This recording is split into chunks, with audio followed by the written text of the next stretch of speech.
Chapter 1, The Friendship That Felt Like Family. I met Sarah when I was 14. We clicked instantly, like sisters who had been separated at birth. We wore matching outfits, finished each other's sentences, and promised we'd stand by each other no matter what. When I got my first boyfriend, Sarah was there. When I failed an exam and cried for hours, she was the one who snuck ice cream into my room. When her parents divorced, I was the one she called at midnight. By the time I was in college, everyone knew us as a pair. If you invited me somewhere, Sarah would be there too. My mom used to joke, "I'm not just raising one daughter, I have two." So naturally, when I met Daniel, the man who would become my fiancé, Sarah was one of the first people I introduced him to. She smiled, hugged him, and whispered to me, "He's perfect for you." I believed her. Chapter 2, The Perfect Proposal. After 4 years of dating, Daniel proposed to me on a beach at sunset. It was magical, rose petals in the sand, fairy lights, even a hidden photographer. And right behind him, cheering louder than anyone else, was Sarah. She hugged me tight, crying, saying, "Finally, I've been waiting for this day forever. I can't wait to be your maid of honor." It never crossed my mind that she meant those words differently than I heard them. Chapter 3, Strange Signs. 3 months before the wedding, Sarah started acting strange. She would joke about Daniel, like, "Don't you think he smiles at me a little too much?" Or, "If you ever dump him, I'm first in line." I'd laugh awkwardly, brushing it off as harmless teasing. Daniel, on the other hand, looked uncomfortable every time. I even asked him once if something was wrong, but he just said, "She's your best friend. I don't want to cause drama." I should have pushed harder. Chapter 4, The Rumors begin. 1 week before the wedding, whispers started in my family. My cousin messaged me, "Hey, I don't want to ruin your mood, but I heard Daniel might be seeing someone else." "And it's someone you know." I laughed. It sounded ridiculous, but then another relative called, and another. Each time the same hint, Daniel and Sarah. I confronted Sarah. She gasped dramatically and said, "Oh my God, people are saying that. That's disgusting. You know I'd never do that to you." But her eyes didn't match her words. Chapter 5, The Rehearsal Dinner. Disaster. The night before my wedding, we held a rehearsal dinner. Everyone was there, my family, Daniel's family, our closest friends. Halfway through the dinner, Sarah stood up holding a glass of wine. I thought she was about to make a toast. Instead, she said, "I can't hide this anymore. I love you, my name, but Daniel has been cheating on you with me." The entire room froze. Daniel's face drained of color. My mother gasped. My uncle muttered, "I knew it." Then Sarah pulled out her phone.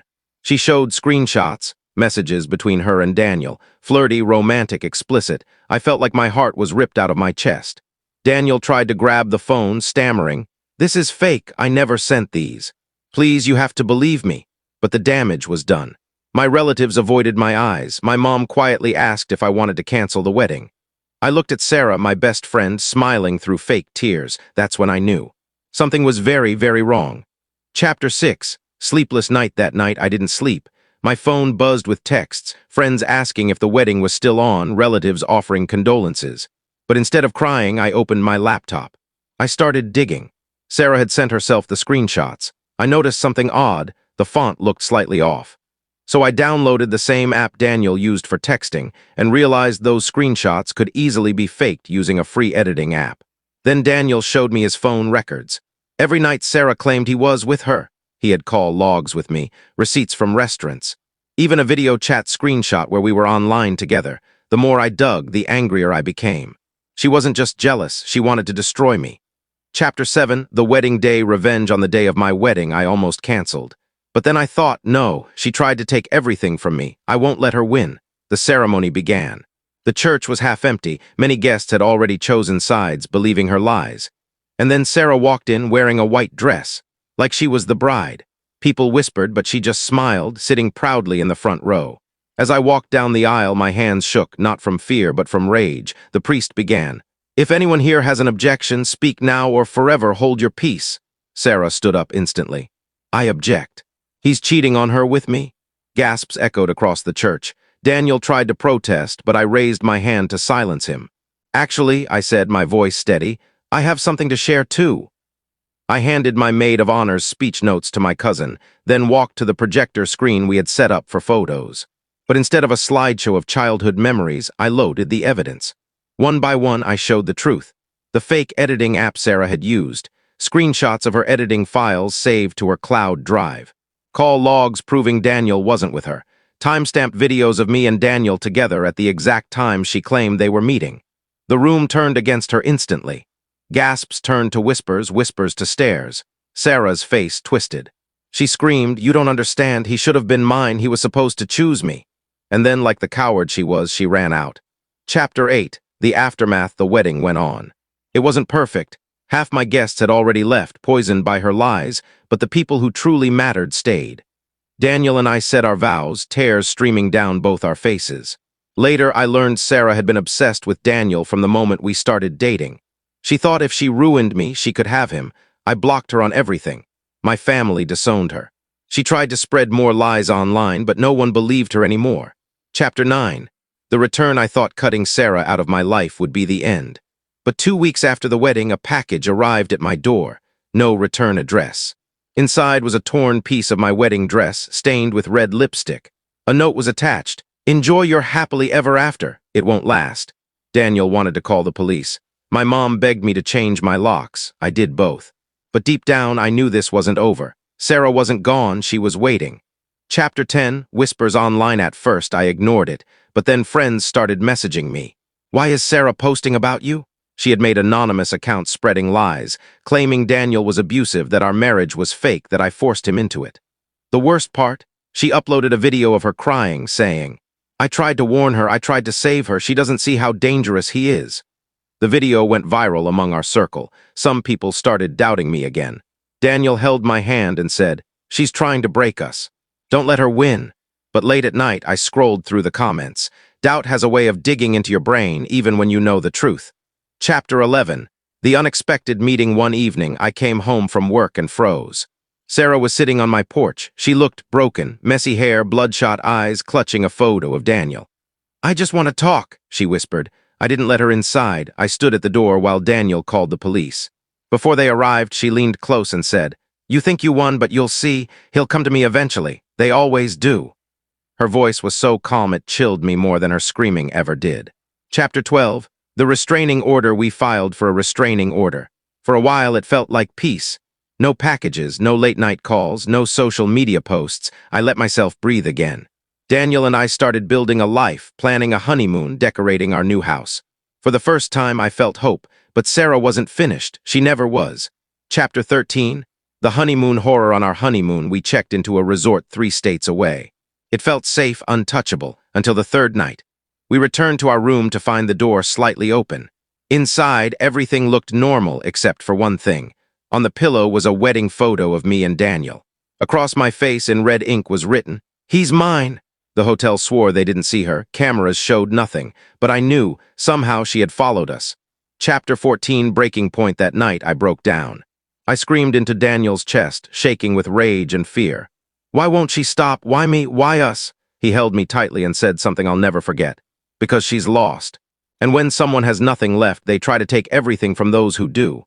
For the first time, I realized Sarah wasn't just jealous. She was obsessed, sick, and as long as I kept reacting, she'd keep winning. I made a choice.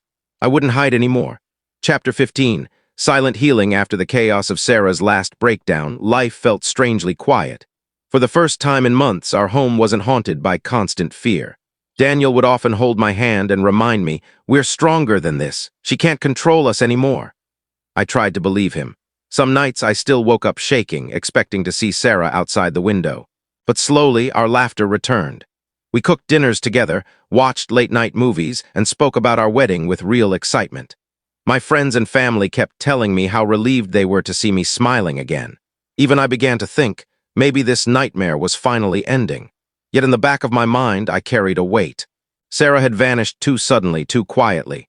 Someone like her didn't just disappear without reason. I ignored the uneasy thoughts and focused on my future with Daniel. But deep down, I knew this peace wouldn't last forever. Chapter 16. The unexpected letter. A month after the wedding, I received an envelope in the mail. No return address, no sender. Inside was a single sheet of paper with shaky handwriting. "You think you won, but this isn't over. Daniel will regret choosing you. Watch your back." There was no signature, but I didn't need one. The handwriting was Sarah's. I showed it to Daniel. His face hardened. "She's unstable. We need to be careful." I wanted to believe it was just an empty threat, but deep down, I knew Sarah wasn't the type to give up. Chapter 17, Stalking Shadows. At first, it was small things. A car parked outside our house for hours, strange hang-up calls at midnight, footsteps behind me when I went grocery shopping. Daniel tried to comfort me. It could just be coincidence. But then, one evening, I saw her, Sarah, sitting in her car right across the street watching our window. When I walked outside, she drove off smirking. That's when I realized she wasn't just obsessed, she was dangerous. Chapter 18, Family torn apart. My family was split. Some still blamed me for what happened, saying I was too harsh on Sarah. My aunt even said, she was like a daughter to us. Maybe if you had been kinder, she wouldn't have snapped. That cut deep. How could they not see what she was doing to me? Daniel held me close, whispering, they don't understand, but I do. And I'm not letting her destroy us. It was the first time I realized something important. Sarah hadn't just tried to take Daniel, she was trying to isolate me from everyone else. Chapter 19, The social media war. One morning, my phone exploded with notifications. Sarah had made a fake Facebook page in Daniel's name. She posted disgusting things, racist comments, offensive jokes, even fake confessions about cheating on me. People who didn't know us well believed it, some even unfriended me. I reported the page, but every time one account got deleted, another popped up. It was endless. Daniel shook his head in disbelief. She's spiraling. This isn't just jealousy anymore, it's obsession mixed with hatred. Chapter 20, Breaking point. Things escalated when Daniel's job called him in. Someone, obviously Sarah, had emailed his boss proof that he was stealing from the company. For a week, he was under investigation. We lived in constant panic, wondering if he'd lose everything. Thankfully, the truth came out and Daniel was cleared, but it broke something inside me. I realized Sarah didn't just want to ruin our relationship. She wanted to destroy our lives. Chapter 21, Confrontation. I couldn't take it anymore. I called Sarah and told her to meet me in a public cafe. Surprisingly, she agreed. When I walked in, she was already there, smiling sweetly like nothing had happened. You look tired, she said. Marriage doesn't suit you. I slammed the letter on the table. Why are you doing this? What do you want from us? She leaned closer, eyes dark. What I've always wanted, him, Daniel, he belongs to me, and if I can't have him, neither can you. My blood ran cold. Chapter 22, The restraining order. That night, Daniel and I went to the police. We filed a report, showed them the letter, the stalking, the fake accounts. It took weeks, but eventually we got a restraining order against her. For the first time in months, I felt like we could breathe. Sarah couldn't legally come near us anymore, but a part of me still worried. Would a piece of paper really stop her? Chapter 23, Silent months. For a while, it worked. 3 whole months passed with no letters, no messages, no sightings. Daniel and I even joked. Maybe she finally moved on. We started to heal. We decorated our new home. We laughed again. We began to feel like newlyweds, not survivors. But peace never lasts forever. Chapter 24, The wedding crasher. It happened at my cousin's wedding. Daniel and I were dancing when I heard whispers spreading across the hall.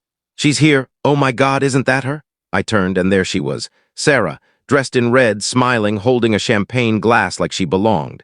She walked straight toward us, ignoring the stares. Daniel, she purred, don't you miss me? The room went dead silent. I raised my voice so everyone could hear. You're not welcome here, leave. But she only laughed. Leave. Why would I leave when everyone knows he still wants me? Daniel stepped forward, his voice strong. I never did. The only woman I want is my wife. Gasps spread around us. For the first time, Sarah's mask cracked. She screamed, threw her drink on the floor, and stormed out, dragged away by security. Chapter 25, The final goodbye. That night, lying in bed, Daniel squeezed my hand. She won't stop until she burns herself out. But no matter what she does, she'll never win, because she'll never have what we do. And he was right. Sarah tried everything, lies, threats, manipulation, but in the end, she lost. She lost her best friend, she lost Daniel, she lost her reputation. All she had left was her obsession. As for us, we chose to keep living, to love louder, laugh harder, and never let her shadow control us again. And maybe that's the best revenge of all. And don't forget to like, follow, and subscribe for more.